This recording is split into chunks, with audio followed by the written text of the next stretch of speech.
this is my worst to first for every LEGO Star Wars set released in the year 2010. I had to start this video in front of the camera just to say that 2010 might be like a underratedly great year for LEGO Star Wars. I had such a tough time making this particular list and picking which set I thought was actually the worst. I still, I could flip-flop on this any day of the week. It's just crazy how good 2010 is, but I'm curious in the comments below after the video, let me know which set is your least favorite and favorite from 2010, as well as hitting that like button. Let's hop into it with the worst set of 2010. We've got 19 mainline sets released throughout the year, and out of all of these, I think the worst has to go to the UCS Obi-Wan's Jedi Starfighter. It feels a bit like Friendly Fire for me to call a prequel UCS set the worst set of a year, but this set really missed a mark. Why this set is a great question to be asked about why would they release a UCS Obi-Wan's Jedi Starfighter in 2010, but more importantly, this set is just weird. It's like $100. It's not that great of a model. I mean, I like it. I have it. It's nice, but, you know, it could have used a minifigure for sure. An exclusive Episode 2 Obi-Wan would have went a long way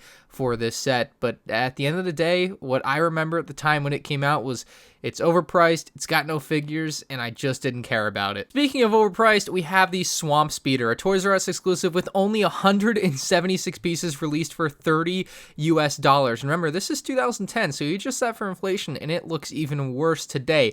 But this set did have the Episode 3 Clone Trooper, which was nice, and Barriss Offee, but I mean, it didn't offer too much. You had a decent Swamp Speeder, but what this set really lacked was some true opposition. You could have included a Stap or two, and that would have gone a long way. The model for this, however, as years have gone on, is aging very well. It's a very good Swamp Speeder. When you turn the engine at the back, it turns the flick-fire missiles at the front, so it's nice to have that. And it also turns the wheels on the bottom, so you can play with the Swamp Speeder like that. I think it's a nicely done model. It's just, unfortunately, grossly overpriced. Next up, we've got the Freako Speeder with Anakin Skywalker and Tai Sen. The Anakin Skywalker, of course, exclusive and very unique, very different Anakin than we're used to getting. Tai Sen only ever included in this set as well. Very cool looking. Loved this minifigure as a kid. And the set itself wasn't one that I was particularly fond of for a long time. It's one that I've come around on, but for a long time, it was just this cheap set that you always saw on sale, and that got in my head, and it made me feel like this wasn't that cool of a set, but I've come around on it. I think this set deserves a little bit more respect. I always liked the little storage bay behind the cockpit area as well. I thought that was a neat part of the set. Very swooshable, and even though it's pretty low on the list, I still like it.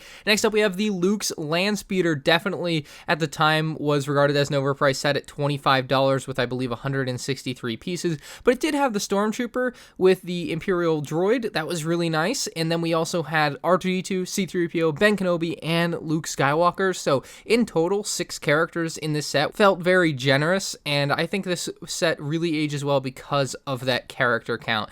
The build for the Luke's Landspeeder is fine. It looks good. It's done in that style that was brought in around 2004, so it's definitely a bit dated nowadays, but it's still fine. It still passes. As with practically every Luke's Landspeeder ever, we do have the small compartment to place weapons inside under that engine, but it doesn't really do much else otherwise. It's just a Luke's Landspeeder. Next up, we have the Droid Tri-Fighter. I absolutely loved this one as a kid. I thought it was so cool that they added the flick-fire missiles, or I guess they could also be bombs with the way physics in the real world work, underneath the Tri-Fighter. I thought that was just the coolest thing ever. And of course, even cooler than that were the rocket battle droids. Now, they had previously been in a set with the Hyena Droid Bomber the year prior. However, in this particular set, it included a rocket battle droid commander, which was so awesome to me. So that was great. You could ball them all up and fit them inside of the Tri-Fighter. It's just a really good looking set for a really fair price at $25. I feel like this set's a love it or hate it type of set. I personally loved MIDI scale for LEGO Star Wars, but there were definitely a large contingent of people that didn't quite feel the same way. But here we have the MIDI scale Imperial Star Destroyer. It was basically the precursor to what we see today with the 18 plus lineup, and I loved it for that. I think that the fundamental flaw with this set, though, and the reason a lot of people didn't quite latch onto it, was the lack of a minifigure or some sort of display stand. It just definitely lacked that extra polish and finish that I feel like they would have modern day with a set like this, and that we actually kind of see with the modern day Nebulon B frigate. It just was a standalone Star Destroyer that had no play functionality, but also didn't have something that screamed, hey, this is my display stand, display me. So a lot of people just ended up not liking it. I remember seeing it on clearance a lot, about 2 for like $16 each at Walmart. And I'd love to see a remake of this set in 2022 or beyond. I think the MIDI scale should really come back. Another set that should absolutely come back is the 8087 TIE Defender, released January 1st, 2010 for the low price of $50 with 304 pieces. I say the low price, but this is a set that I begrudgingly purchased at Target, and I specifically remember buying this set at Target with my grandmother and not really knowing why I was doing it and being like just mad at myself the entire time, like, why am I buying this? I don't like this.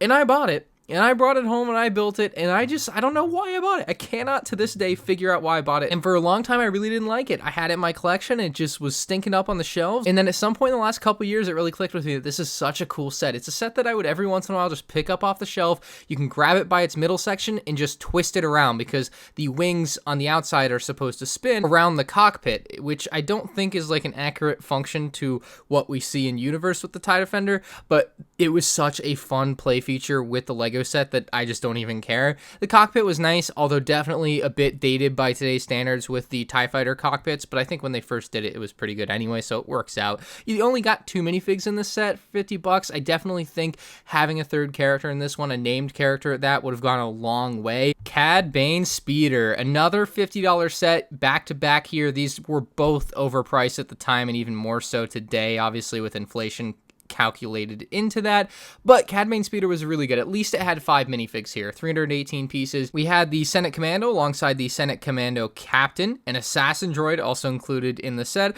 then we had Cad Bane and Shahan Alama. Very nice figure selection for this set. I think this is about as good as it could get. I liked this one a lot at the time. I remember buying this one, man, 2010. I didn't want to make this video emotional, but I lost my grandmother in 2010, and it took me, by the way, a long time to record this, laughing through the pain here. I specifically remember being very excited about getting it at Target, because it was a Target exclusive, and building it. You know, I was 13 or 14 or whatever, so it was not weird necessarily to bring a Lego set places, and I brought it to the hospital to show her because I was so excited that I had got it. So yeah, I really like this one. Also, it looks like a whale from its side profile. Moving on, number 11, the Snow Trooper Battle Pack. Certainly a good battle pack.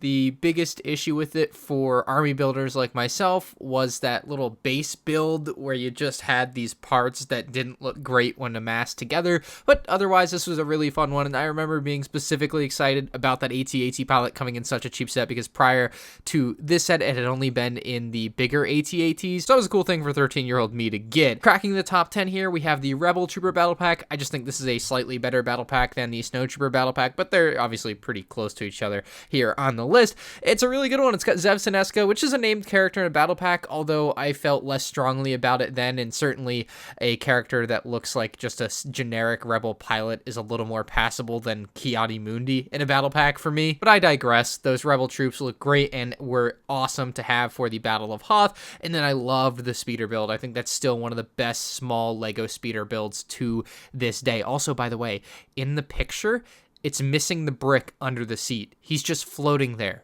above nothing. It's awesome. Moving on, we have General Grievous' Starfighter from 2010. Not quite as polished as the 2020 model, but it's got that nice look to it that just screams 2010 Lego Star Wars. It's got some flick-fire missiles that pop out of the side. We have guns on top, and we have the sliding canopy on the top of the ship as well that allows you to place Grievous inside of his Starfighter. Also have to love the small medical section with EVA-4D, and you can also place Grievous' lightsabers there. Really cool set, and certainly worth being number 9 out of 19 for the Lego Star Wars 2010 sets. Another tearjerker of a set from me here, the Plo Koon Starfighter. Yep, bought this one at Toys R Us with my grandma in 2010. It was the first summer set I bought. I was so hyped to get this. I also was secretly hoping she would give me $10 extra because I only had $30, so I could only afford this set.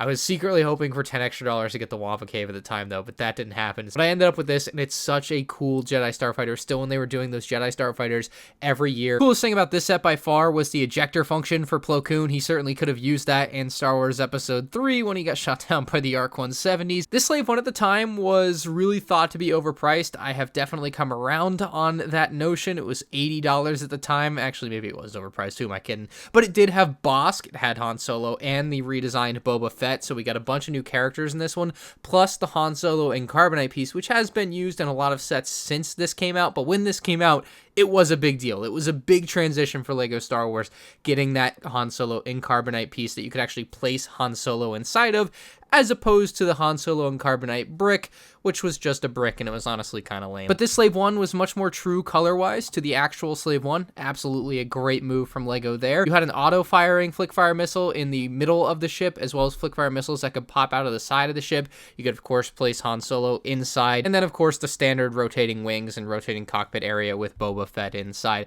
This was a really good set. I think it's kind of underrated. Speaking of underrated, Palpatine Shuttle, I think, gets the shaft. I don't know why it feels like a forgotten LEGO Star Wars set, but it's a forgotten LEGO Star Wars set. 8096 here, released for $60 in the summer of 2010, and it really has flown under the radar its entire life. It wasn't a ship that got a lot of screen time, that's for dang sure, but like, it's one of those things that's like, if they hadn't made it, I feel like we'd be rather upset, but like, it exists and nobody seems to talk about it. Nonetheless, you get the medical droid and the clone pilot, Palpatine, but you get this really cool Darth Vader / Anakin Skywalker, who just got burnt up on Mustafar. I do find the combination of just randomly throwing his helmet on the already charred up body very odd. Obviously, it's just to have the functionality of putting the helmet on him inside of the shuttle, but it's still weird to have the character have the helmet but not have the Darth Vader suit. Just not a great look. The shuttle itself is very good, very accurate, and for 2010, about as good as you can get for the price, with 592 pieces again for just $60. It also had landing gear. It's a well-rounded set. Definitely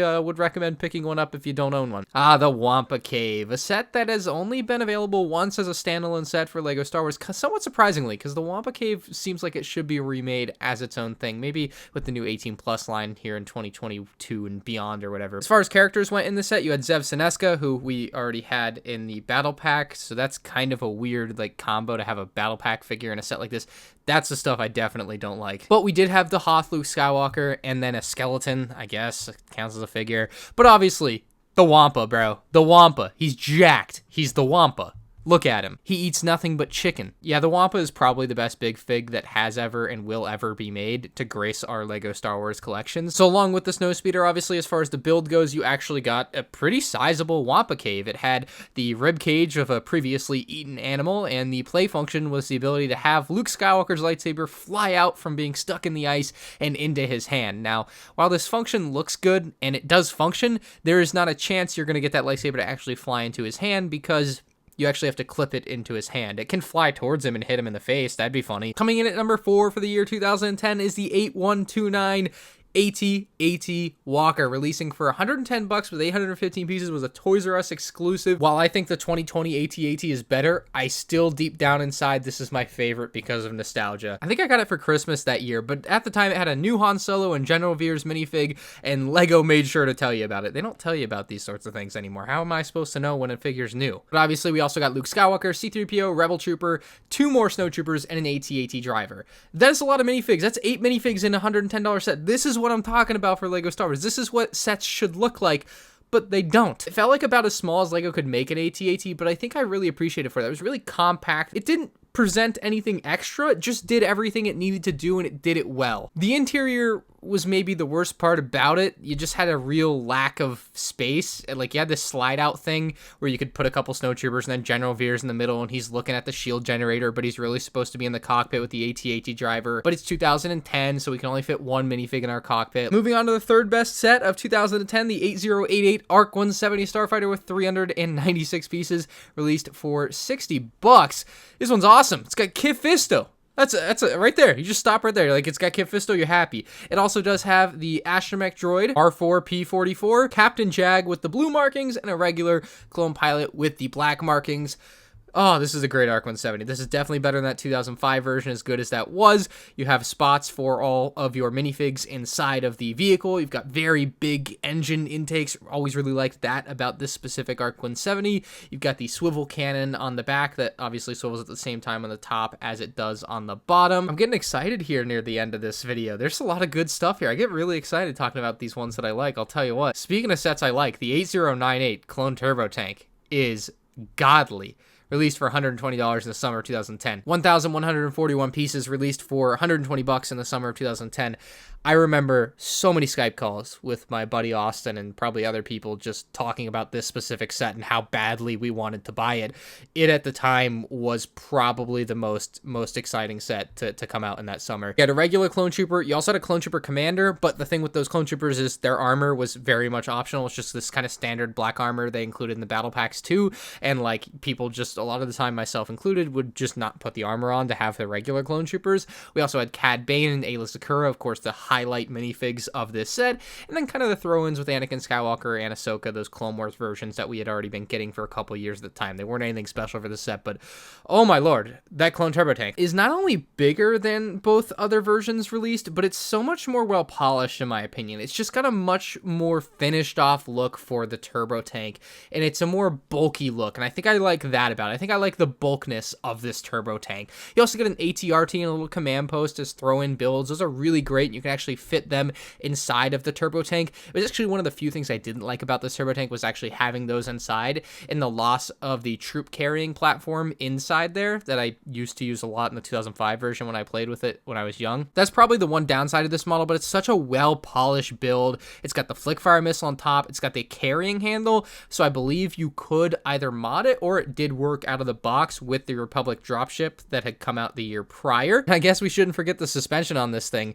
It could go over all the rocks in the neighborhood. And that leaves us with the top set for LEGO Star Wars in 2010, and that is unequivocally the UCS Imperial Shuttle. For $260, 5 minifigs, 2,503 pieces. Oh boy, this thing is a certified hood classic.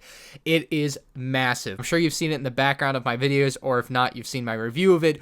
This thing is not a small UCS set for the price. It is way bigger than you would expect. I think it's technically minifig scale. That's not something I care about. For people that do, it is. You can fit 4 minifigs in the cockpit. Unfortunately, the Stormtrooper doesn't really have a space to go, so he just kind of ends up on the stand for this thing.